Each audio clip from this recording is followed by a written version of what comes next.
গাঙ্গুলি বাড়ির দরজা পেরিয়ে যখন ইন্দ্রাণী গাঙ্গুলি ভেতরে ঢোকেন তখন তার চোখের সামনে যে দৃশ্যটি ধরা পড়ে তা যেন মুহূর্তের মধ্যে তার সমস্ত অস্তিত্ব কাঁপিয়ে দেয়। বাড়ির মাঝখানে দাঁড়িয়ে কুসুম বৌমার সাজে, আর তার পাশে আয়ুষ্মান। চারপাশে পরিবারের লোকজনের মুখে হাসি যেন তার এই নতুন সম্পর্ককে মেনে নিয়েছে। কিন্তু এই দৃশ্য ইন্দ্রাণীর কাছে কোনোভাবেই গ্রহণযোগ্য নয়। তার চোখের দৃষ্টি মুহূর্তে কঠোর হয়ে ওঠে, মুখের সেই চিরচেনা শান্ত ভাব মিলিয়ে গিয়ে সেখানে জায়গা নেয় তীব্র রাগ আর অপমানের আগুন। কয়েক সেকেন্ডের জন্য পুরো বাড়ি নিস্তব্ধ হয়ে যায়, কেউ কথা বলার সাহস পায় না।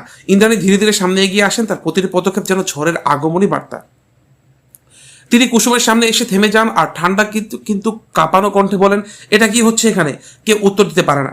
আয়ুষ্মান কিছু বলতে গেলে ইন্দ্রাণী হাত তুলে তাকে থামিয়ে দেন। একটা কথাও বলবে না, আমার অনুমতি ছাড়া এই বাড়িতে কেউ কিছু করবে না।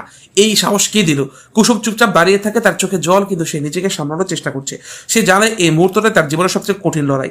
ইন্দ্রাণী হঠাৎ করে ঘুরে দাঁড়ান এবং পরিবারের অন্য সদস্যদের দিকে তাকিয়ে বলেন, তোমরা সবাই মিলে এই নাটক করছো? আমার জীবিত অবস্থায় এই মেয়েকে এই বাড়ির বৌমা হিসেবে মেনে নেব না। এটা ভাবলে কিভাবে? বাড়ির পরিবেশ মুহূর্তে ভারী হয়ে ওঠে। আয়ুষ্মান এবার আর চুপ থাকতে পারে না। সে সামনে এগিয়ে এসে বলে, মা, আমি কুসুমকে বিয়ে করছি, সে এখন এই বাড়িরই একজন। এই কথা শোনা মাত্র ইন্দ্রাণীর রাগ যেন সীমা ছড়িয়ে যায়। এই বিয়ে আমি মানি না, আর যাকে আমি মানি না সে এই বাড়ির এক মুহূর্ত থাকবে না। এই ঘোষণা শুনে কুসুমের বুক কেঁপে ওঠে, কিন্তু সে পালিয়ে যাওয়ার মেয়ে নয়। সে ধীরে ধীরে মাথা তুলে ইন্দ্রাণীর দিকে তাকায়, প্রথমবারের মতো। তার কণ্ঠে ভয় থাকলেও দৃঢ়তা স্পষ্ট। আমি এই বাড়ি ছেড়ে যাবো না, আমি আপনার ছেলের স্ত্রী।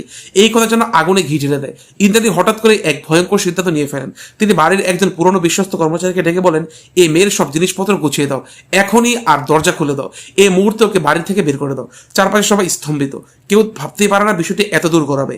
আয়ুষ্মান চিৎকার করে ওঠে, মা, তুমি এটা করতে পারো না। কিন্তু ইন্দ্রাণী এবার আর থামার মতো অবস্থায় নেই। আমি যা ঠিক মনে করি তাই করি, এই বাড়ির নিয়ম আমি ঠিক করি। কিন্তু তখনই ঘটে যায় আরো বড় ঘটনা। কুসুম হঠাৎ করে এগিয়ে এসে দরজার সামনে দাঁড়িয়ে পড়ে, তার চোখে জল, কিন্তু কণ্ঠে অদ্ভুত দৃঢ়তা। আমাকে যদি এই বাড়ি থেকে বের করতে হয় তাহলে আপনার ছেলেকে বের করতে হবে, কারণ আমি একা যাব না। এই কথা শুনে পুরো বাড়ি যেন কেঁপে ওঠে। ইন্দ্রাণী কয়েক মুহূর্ত চুপ করে তাকিয়ে থাকেন কুসুমের দিকে। তারপর তার মুখে এক রহস্যময় হাসি ফুটে ওঠে, যেন তিনি আরো বড় কিছু ভাবছেন। তিনি ধীরে ধীরে বলেন, ঠিক আছে, তাহলে তো খেলা শুরু হোক। এই একটি বাক্যে যেন ভবিষ্যতের ভয়ঙ্কর ঝড়ের ইঙ্গিত দেয়। এরপর দেখা যায় ইন্দ্রাণী নিজের ঘরে গিয়ে ফোন করেন কাউকে। তার কণ্ঠ নিচু, কিন্তু কথাগুলো স্পষ্ট। যা বলেছিলাম সেটার ব্যবস্থা করো।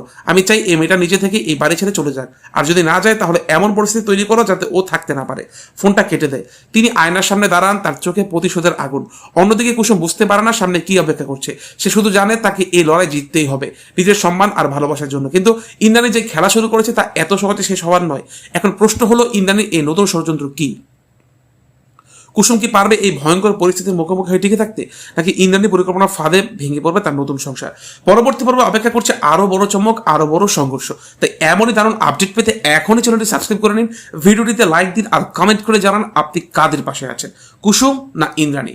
ধন্যবাদ সবাইকে।